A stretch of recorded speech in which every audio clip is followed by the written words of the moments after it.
Here I have CAVION Base 5.0, and today I'm going to show you how to enable Swift key autocorrection feature on this device. So firstly, you will have to open settings, then go to the system section, languages and input, virtual keyboard, Gboard, text correction, and here you can find this option autocorrection, and you can switch it here.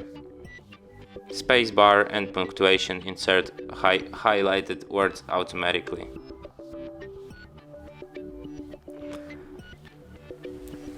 And that's it!